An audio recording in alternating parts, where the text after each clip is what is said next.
Hey, what's up, everybody? Corey here today, taking another cruise while we wait for the arm to get better. Truth is, doing videos this way is obnoxiously easier, but it just feels so unprofessional. So I'm just winging it for the time being until I get full use of this back, because at the time I'm not comfortable with setting up camera equipment. I couldn't do it yet. So today, though, we're going to talk about something interesting.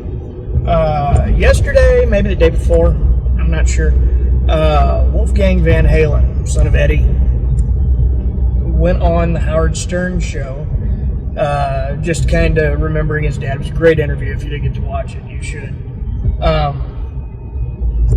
But during that interview, he says that they had been putting together plans for what he called a kitchen sink reunion tour of Van Halen with everyone who's ever played with him, essentially, which would be Michael Anthony, David Lee Roth, Sammy Hagar, even Gary Cherone. He specifically named Gary Cherone would be included as well. Said it took a while to warm his dad up to it. Said he started back in 2015, and that he started telling his dad what a cool idea this would be, and even about bringing Michael Anthony back. And his dad wasn't real receptive at first, apparently, because he wanted to play with Wolfie. It's his son. They had a great bond, and it was important to him to hang on to, I guess. And but eventually, I think Wolfie had convinced him, and they started the process of getting the ball rolling. People were reached out to, rumors circulated, you know how it all goes. And then Eddie was diagnosed with lung cancer in, I want to say, winter 17, something like that. And that just put a halt on everything. So they dealt with that and dealt with it. And, he went to Germany for treatments and things like that, where he was getting some neat stuff done. And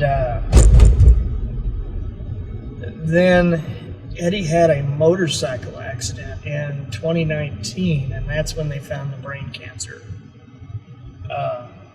So at that point, it was pretty clear nothing was going to happen from then forward. So it's a sad deal. I'm still bummed about Eddie, and I imagine all of us always will be. Not to the extent that Wolfie is, but let him mourn the way he needs to mourn.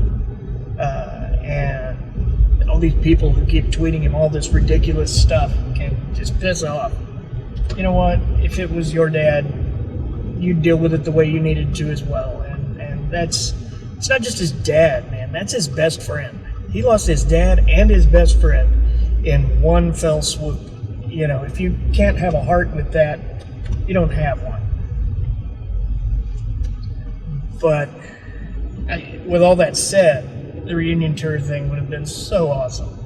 Because unlike most, I had a pretty equal passion for Hagar and Roth at different times of my life, mind you. But I love the music from both of those eras. And to have had the opportunity to, in one night, see OG Van Halen and Van Hagar would have been so badass. But that's an opportunity we're not going to have. You never know if they might do something neat down the road, a one-night tribute show kind of thing or something. But I wouldn't hold my breath on that. One interesting thing Wolfie did allude to, though, is that he is sitting on a mountain of tapes. And he said it would take forever to go through. He said, and there will come a time when he begins doing that. But that time is not right now and not in the immediate foreseeable future.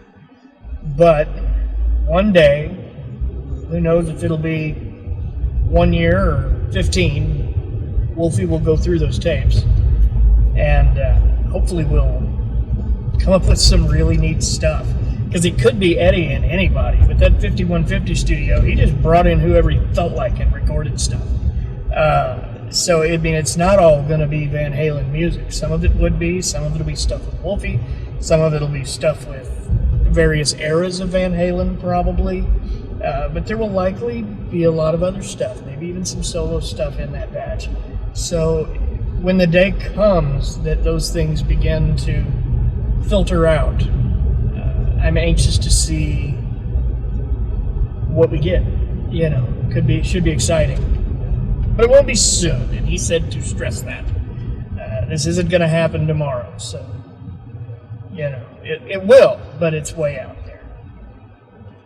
You know, even Sammy Hagar on several occasions since Eddie's death has commented on how they mended fences and how much better that makes him feel to know that they were okay before he died. Because they were tight. Those guys were tight when they were playing music together. And, you know, anytime you have a falling out with a friend, it's a bad deal. It's sad. Nobody wants that. I mean, not with anybody. So that they were able to kind of mend those fences and be buddies again, it was a nice thing before Eddie's passing. Because, you know, you don't want to leave those chapters, leave them open in your life. You know, it's good to be able to put that kind of stuff behind you. But all in all, that's a band that made, hell, the soundtrack of my youth and everyone else's, for that matter.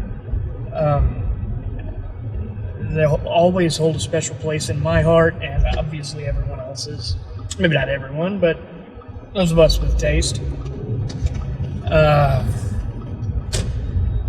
You know, so I'm glad to see that even through Eddie's passing, all of the weirdness and animosity between people seems to have washed away as it should have, and let this band and the members of it have a good closure, not a horrible one. You know, I mean, what happened to Eddie is a crying shame, but that's the nature of life. You know, people come, people go. Good people get bad diseases. Bad people live forever. Who knew? But it is a shame we'll never get the opportunity to see that kitchen sink tour they talked about, because that would have been a cool Van Halen experience. And I say that because, you know, we always think of the people that are Van Halen's fans as being those people who bought Van Halen 1 when it first came out. But the fact of the matter is, Van Halen has a huge base among people who were not alive then. I mean, young players, old players, much older players. I mean, I was born in 1980, so, I mean, the Roth era, I was not alive or really listening during. I discovered them on my own a little later, but, you know, so for me, the opportunity to have seen Roth and Hagar, both with Eddie, with Michael Anthony, damn it, because Michael Anthony's important. And that would have just been great. If you haven't, you get a chance to check out Sammy Hagar in the Circle live, if you're a Van Hagar fan, I should say. You really should. He and Michael Anthony and the A-list class of musicians that he brings out on stage with him every night, they do a ton of great music from that era. They play a bunch of the Van Halen songs from the Van Hagar era. It is as close as you can get without being fully the real thing, if you know what I mean. So it's still a lot of fun, and it's still totally worth watching. But that's really about it for today. I'd like to thank everyone for taking a few minutes out to watch our video. Please take a second to like, comment, subscribe, share a video, whatever suits you. Those things really help keep us going. And we just say thanks. But we will catch you back here next time. Take it easy.